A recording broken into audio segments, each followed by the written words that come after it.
Hello, I'm Chris from the FPL Dude and welcome back to another Fantasy Premier League video for the 2021-2022 season. In today's video I will try to predict that best predicted team now for game week 7, and by best predicted team I do mean the team that is going to earn the highest amount of FPL points for that particular game week. If you're new around here, please make sure to hit that subscribe button and don't be afraid to give this video a thumbs up if you like it. And without further ado, let's begin. First of all, I would like to say that this game week is going to be a headache. It was the hardest one to predict yet. I believe that I have put out a good team now. I've prepared something very good for you for this particular game week. And let's begin. I'm just going to go fixture by fixture, analyze them, try to predict them and bring in players from each team that I believe will do good. For the first one is Manchester United against Everton. I believe that both teams does not seem to have that good of a quality defense, and both teams will actually find themselves involved in a goal for this one.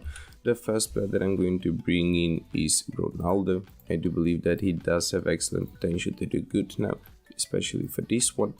He's an excellent player, very attacking minded, very creative. He's taking a lot of shots, he's attempting a lot of assists. This is the main reason I believe that he is actually going to find himself in a goal in this one as well.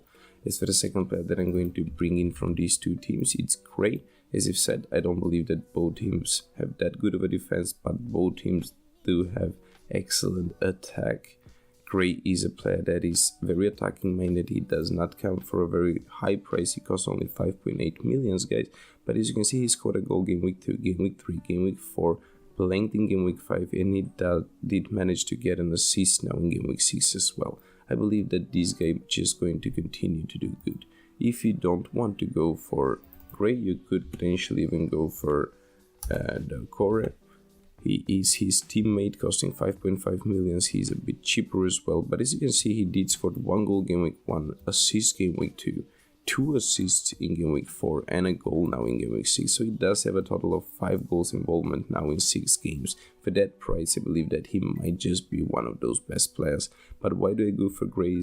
I go for Gray mainly because he's my talisman. I do have him in my original team, and I am very proud of how good he is doing. Let's move on to the next fixtures. It's Burnley against Norwich. I can't see a lot of goals in this one, mainly because both teams does not seem to have that quality attack. Both teams are going to try to defend, both teams are going to fight for those 3 points or for that 1 point. I don't think that anyone wants to lose it. But I still do believe that Burnley's defense might just be good enough to withstand that Norwich attack. So I'm going to go for one of those Burnley players, and the first one that I'm going to bring in here is Lawton. He costs only 4.4 million. I think that he is very easable to fit in every team. I don't think that he does have that good of a potential to do good later on in the Premier League stages, but I just believe that he will just be able to do good now in game week 7, mainly because they play against Norwich. Don't forget that. We move on to the next fixture. It's Chelsea against Southampton. Now I believe that Chelsea could potentially be doing very good in this one. I'm actually going to triple up on Chelsea. The first one that I'm going to bring in is Mendy, 6 million, elite goalkeeper.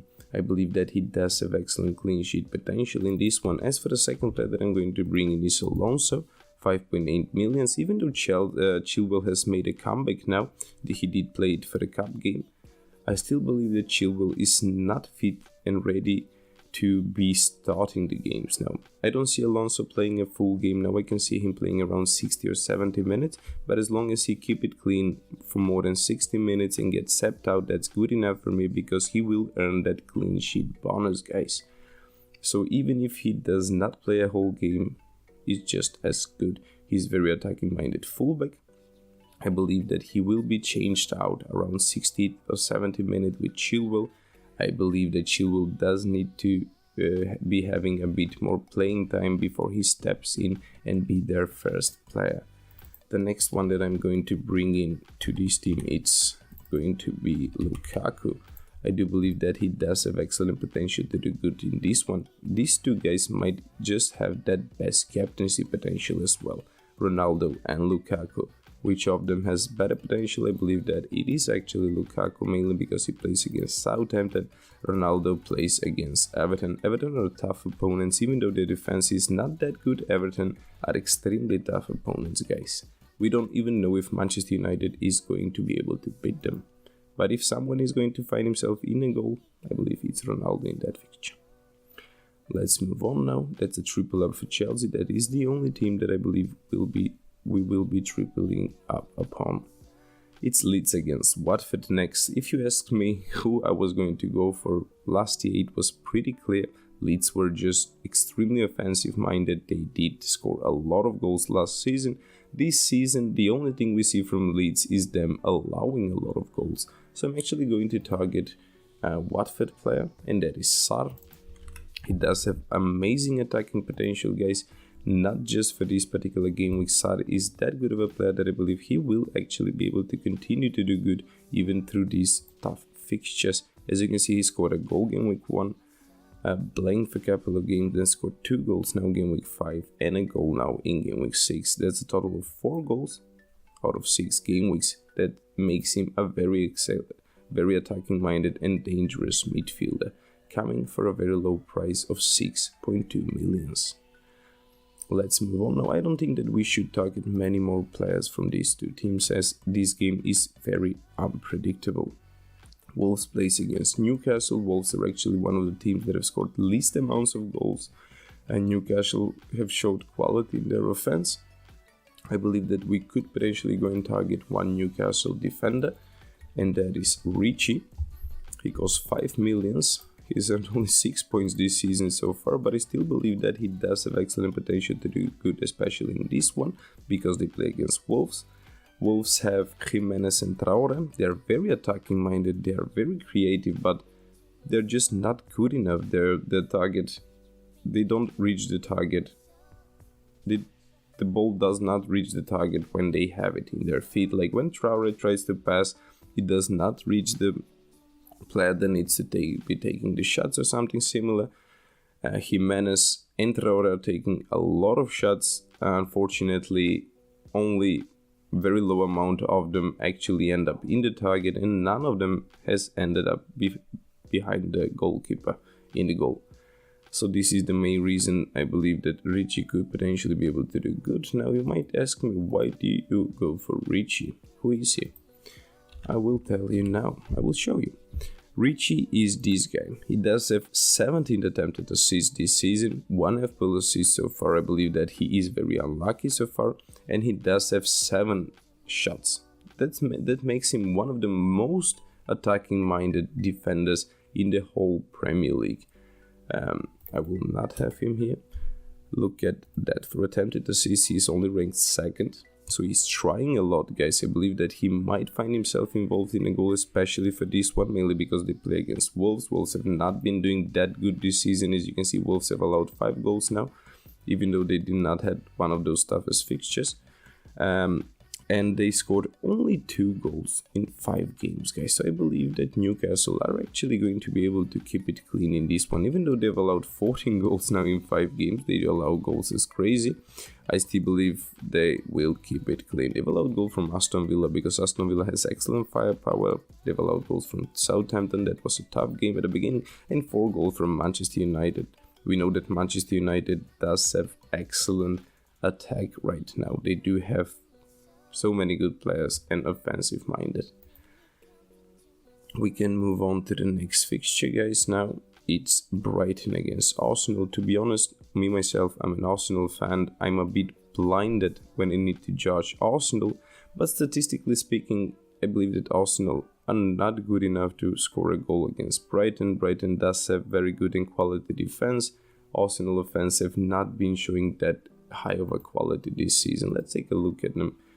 They've scored only 2 goals as well in 5 games. Even though they won the last 2, it was Norwich and Burnley. These 2 teams are like the bottom of the table, and they still could not score more than 1 goal against them. They almost lost that Burnley game as well. Burnley attacked as crazy in the second half. They noticed that Arsenal cannot score goals against them. So I'm just going to go for one Brighton player. I believe we could potentially go for Duffy. I'm not going to start him, I just have him there to be my first or second bench replacement. Let's move on. Crystal Palace plays against Leicester. Both of these two teams have excellent firepower. Again, both of these two teams have very bad defenses as it seems this season. If you take a look at Crystal Palace, they've allowed 8 goals. That's 3 goals from Liverpool, that's 2 goals from West Ham, and that's 3 goals from Chelsea. So whenever they play against a team that has good firepower, they allow a lot of goals, guys. Same goes to Leicester. Leicester have allowed 2 goals from Burnley. They have allowed 2 goals from Brighton. They've allowed 1 goal from City. They've allowed 1 goal from Norwich. So in every game they've played, they've allowed goals. So we could potentially target attacking-minded players from both of these teams, as I believe there are going to be a lot of goals involved in this particular game.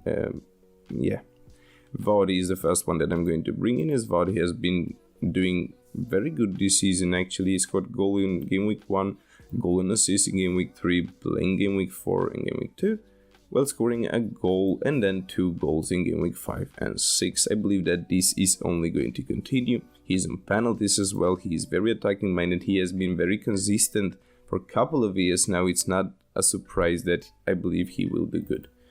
The next player that I'm going to bring in is Zaha. Now we could potentially even go and bring in Gallagher, or what was he called? I'm not sure exactly, but I'm just going to take a look at that right now. Crystal Palace did have this Gallagher, yeah. You could potentially go for him. Gallagher has been playing extremely good this season, a bit better than Zaha has. I just trust Zaha a bit more, as he has been very good and consistent player himself for a couple of seasons now. So yes, I believe that Zaha might just be able to do very good in this one, as we've seen that Leicester defense is not good enough to withstand anyone. And Zaha is an excellent attacking-minded player. The next teams that we could potentially target are Tottenham and Aston Villa. I believe this is the most unpredictable fixture for this particular game week. Tottenham showed quality in some game weeks. They beat Manchester City, guys. Then they lost 3-0 from Crystal Palace. Tottenham is extremely unpredictable team. Same goes to Aston Villa. They just managed to beat Manchester United away, but they did lost a couple of game weeks ago. So I look at Aston Villa. Where is Aston Villa? There it is. They've scored 3 goals against Everton, 1 goal against Manchester United without them allowing goals, but they lost 3-0 to Chelsea before that, and they played 1-1 against Brentford, and they were actually able to beat Newcastle. I believe they're not that predictable, especially because they play away. Tottenham might surprise us. I think that we could potentially skip that Tottenham against Aston Villa fixture because it's extremely unpredictable. We move on to the West Ham against Brentford picture. Now Brentford have showed quality, guys. Not that they've not showed, but look at Brentford's fixtures. They played against Crystal Palace, they played against Aston Villa, they played against Brighton, they played against Wolves. None of these fixtures were that tough. When they get to a tough opponent that has excellent firepower, they go and allow 3 goals. So I believe that Brentford are actually going to allow a couple of goals in this particular game week. When they play against West Ham does have excellent firepower, and just because I don't have the place to actually go for Antonio, I'm going to go for their midfielder Benrahma. Benrahma should potentially be able to do good, as he did very good at the beginning of the season. Look at him, he scored a goal and assist, then blanked for 2 games. Now he did score a goal in game week 5, blanked in game week 6. I still do believe that he does have excellent potential to do good, especially in this one, mainly because they do play against Brentford. Brentford allow a lot of goals, as it seems, when they play against firepower teams. The team does seem to be almost complete. I want to mention that Lawton, Alonso and Rich are going to be the 3 starting defenders. Sarr, Zaha, Benrahma and Gray are going to be the 4 starting midfielders. Very cheap midfield to go for, but to be able to withstand that quality attack. In the attack, we do have Lukaku, Vardy and Ronaldo. All of these 3 players have amazing potential to do good. All of these 3 players have amazing captaincy potential in this one. I believe that Lukaku does have that best captaincy potential. then it's Ronaldo, and then it's Vardy. Vardy might surprise us, guys. Remember that. The first bench replacement now that I'm going to go for, I'm just going to bring in Brownhill. He costs 4.5 million. He does seem to be one of those cheapest starting players. There are not so many other midfielders that could potentially be able to do good, except perhaps Bissouma. But I still trust in Brownhill for this one because they do play against Norwich, I believe. Yeah, it was Norwich. I just needed to check that out. As for the last bench replacement, guys, you would actually need to have somebody that does not cost that much. I'm just going to go for that cheapest possible defender we can find if we rank it by price, and just go to the last page now. Yes, these three guys could do just as good, because I don't think that the third bench replacement is ever going to get the chance to actually play. Even if you're using a wildcat, do go for these cheap last bench replacements, because you will be allowed to distribute the budget a bit better around the team this way. I'm using a wildcat today, I believe. I will be posting that video tonight as well, guys. So if you are using a wildcat as well, I believe that that video is actually going to be very helpful. I'm going to do it with FPL Sonaldo, as he's called on Twitter. He's using a wildcat himself as well. So we are going to make a discussion today about what should potentially be the best way to approach the wildcat. And that video should be out around 9 PM tonight. So don't forget to subscribe to not miss it. And as for the last goalkeeper that I'm going to go for, or the last player, it does not need to be anyone in particular. It should potentially just be somebody very cheap. Somebody. Foster, Leicester, Elliott, there is Watford's goalkeeper. It does not need to be anyone in particular as long as you don't triple up upon him. So yes, that seemed to be pretty much it. Lukaku does seem to have that best captaincy potential. Then it's Ronaldo and Vardy. Lawton, Alonso and Rich are going to be my starting defenders. Zaha, Benrahma, Sarr and Gray the starting midfielders. Lukaku, Vardy and Ronaldo the starting strikers. If you thought this video was any fun or it was helpful, then please do give it a thumbs up. Don't forget to subscribe if that is something you have not done already. Thank you for watching, and see you next time.